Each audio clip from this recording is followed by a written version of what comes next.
mereka mulai mengurangi konsumsi gas dari Ukraine dan kemudian juga mengurangi konsumsi coal dari Ukraine. Mungkin saya berdiri.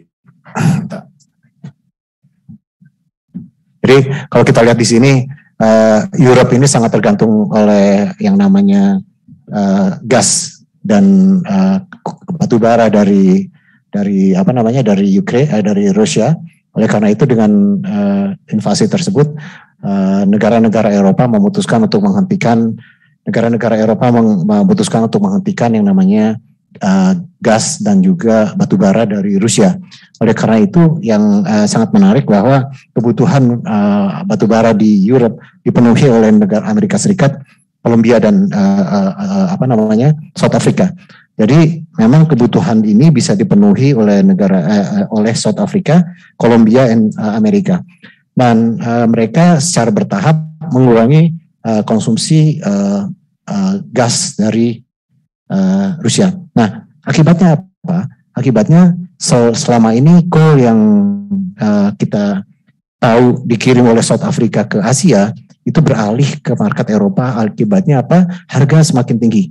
Nah, dengan perkembangan ini ada shortage terhadap kebutuhan batu bara di daerah Asia. India, Cina, dan Asia Tenggara sangat tergantung dari batu bara kita. Tapi akibat dari shortage di sana, banyak batu bara lari ke Europe. Oleh karena itu, terjadi imbalance dari supply dan demand yang menyebabkan harga batu bara itu akan naik. Dan kita melihat bahwa harga batu bara ini akan cukup bertahan seperti ini dalam 1,5 sampai 2 tahun ke depan akan tinggi. Apa akibatnya untuk kita?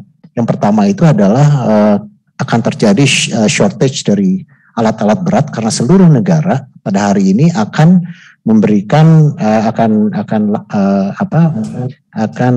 fokus meningkatkan produksi alat berat, kemudian ban juga naik, dan kemudian yang tidak kalah penting adalah orang, sehingga banyak talent kita itu lari.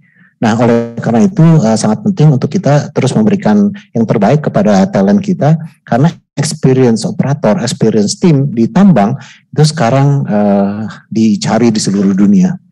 Ini perkembangan ini penting untuk kita sama-sama tahu untuk melihat prospek bisnis kita ke depan.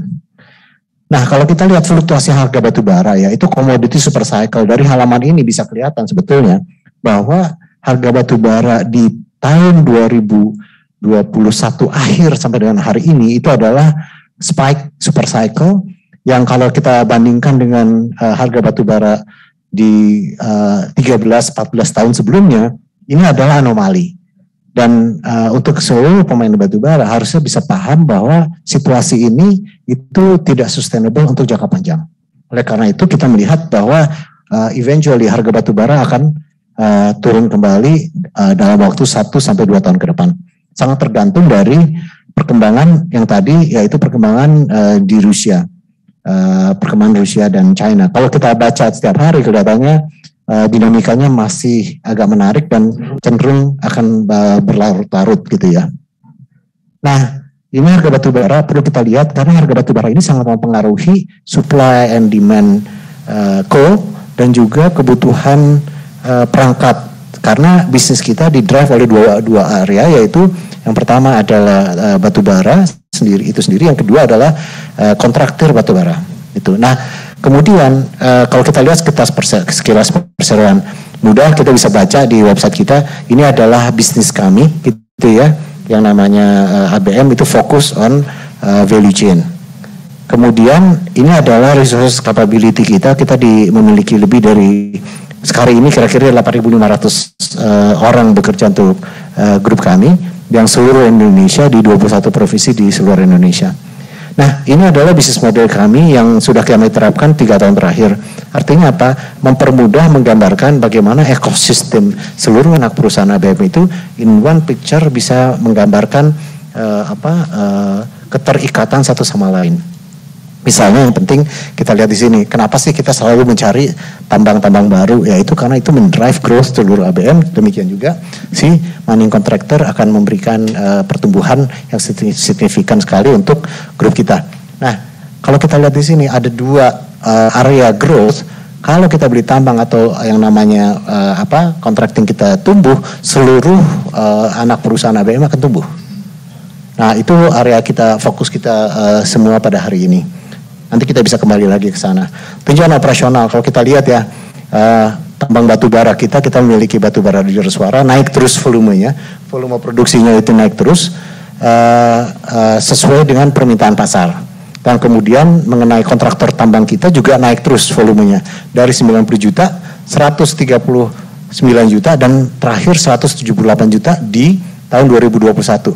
Tahun 2022 kita akan naik kira-kira 20%, tahun berikutnya akan naik 25-30%. Jadi kita melihat volume ini akan naik terus. Dalam 2-3 tahun ke depan. Dan ini kalau kita lihat kontrak-kontrak kita seluruhnya, most of kontrak kita itu life of mine. Artinya apa? Kita itu di-drive oleh existing customer saja karena mau tumbuh membutuhkan service kita, dan kita akan naik terus nih grafik ini di tahun-tahun ke depan gitu ya. Nah, kemudian kalau kita lihat logistik integrated logistik, kita punya anak perusahaan yang namanya CKB, serving internal maupun third party customers. Intinya adalah memberikan service logistik seluruh Indonesia gitu ya. Corporate logistik kita belum capture consumer logistik. Yang terakhir adalah SSB, jasa manufaktur, juga related sama tambang. Intinya kalau lihat dari customer listnya, Freeport gitu ya, kemudian Bunga, Aman Mineral, isinya adalah perusahaan-perusahaan tambang yang ada di Indonesia, banyak menggunakan jasa dari SSB sebagai engineering services. Artinya membangun fasilitasnya itu banyak dikerjakan oleh perusahaan kami, karena perusahaan ini sudah didirikan sejak tahun 77, sudah cukup tua dan cukup berpengalaman dalam bidang engineering services. Kemudian yang berikutnya adalah mengenai penjualan batu bara. PWP ini kita punya perusahaan fuel supply. Kalau dilihat juga volumenya naik terus dan diperkirakan akan naik terus. Dan margin dari perusahaan ini tuh cukup besar gitu ya. Kenapa? Karena pada hari ini tapi kita masih minta supaya PWP ini fokus ke bisnis internal, agar resiko dari payment dari party customer bisa kita manage. Berikutnya adalah tinjauan keuangan. Tinjauan keuangan itu yang pertama adalah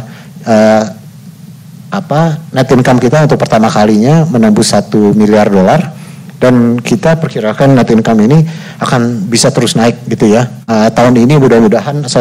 Pendapatan ini mudah-mudahan tahun ini akan naik terus. Demikian juga kalau kita lihat laba usaha. Kita lihat laba usaha kita juga mencapai yang tertinggi di tahun 2021. Mudah-mudahan tahun ini bisa as good as last year. Kemudian mengenai EBITDA kita tuh hampir $400 juta, itu juga tertinggi sepanjang sejarahnya ABM. Dan kalau kita lihat harga coal 3 bulan pertama di tahun 2022 ini, yang lebih tinggi dari average harga coal sepanjang tahun 2021, mudah-mudahan tahun ini kita bisa mereplikasi performance kita di tahun 2021. Berikutnya adalah laba rugi kita, juga net income kita 148 juta, almost 150 juta. Mudah-mudahan kita bisa memberikan yang lebih baik lagi di tahun 2022. Berikutnya pencapaian keuangan. Pencapaian keuangan itu total aset kita tentunya naik. Kenapa sih total aset naik? Bisa dilihat di prospektus annual report kita. Intinya adalah kenaikan dari cash balance kita, kira-kira dari 100 juta menjadi 240 juta. Itu kenaikan yang cukup besar dari sisi total aset kita. Kemudian total liability kita relatif stabil gitu ya. Kita nggak terhadap growth yang terjadi tahun ini, itu kita nggak banyak mengambil hutang baru di tahun lalu, lebih banyak di drive oleh hasil cash internal kita. Kemudian equity kita naik, tentunya equity kita tinggi sekali akibat dari pencapaian kita, untung kita besar tahun lalu, equity-nya naik, dan return-nya positif. Ini penting karena positif kita sudah bisa memberikan dividen. Oleh karena itu di tahun 2021 hasil 2021 kita memberikan dividen sekitar $450 juta untuk tahun 2022. Kemudian debt ratio ini penting. Kalau kita lihat kenapa turun, sebetulnya untuk teman-teman semakin turun, sepatutnya semakin baik. Debt kita naik juga tidak naik, tapi dia juga tidak naik signifikan, akibatnya rasio kita makin kecil dan kemudian yang kedua adalah net debt to equity juga makin kecil semakin baik tentunya. Jadi kita melihat improvement secara financial pretty much kita very healthy sampai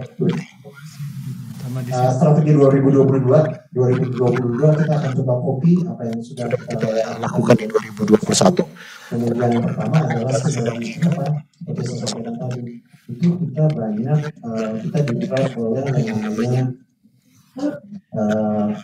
suara hilang. Jadi kalau itu bisa grow, belum perusahaan apa yang bisa grow.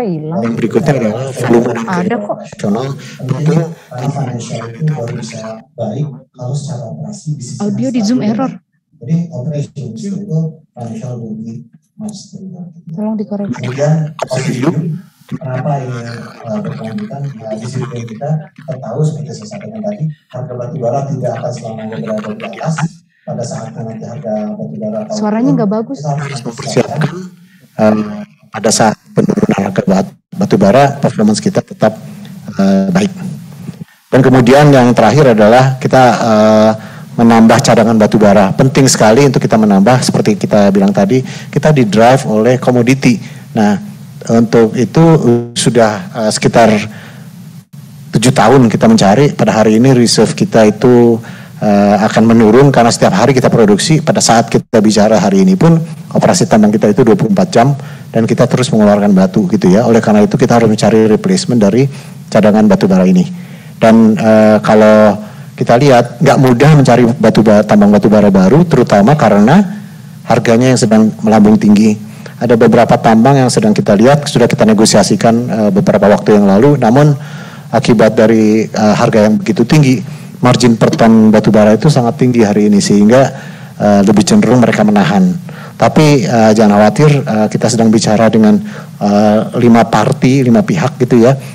Untuk kita eksekusi, mudah-mudahan kita bisa mengeksekusi tambang baru dalam waktu dekat. Itu informasi yang bisa saya sampaikan. Terima kasih. Wassalamualaikum warahmatullahi wabarakatuh.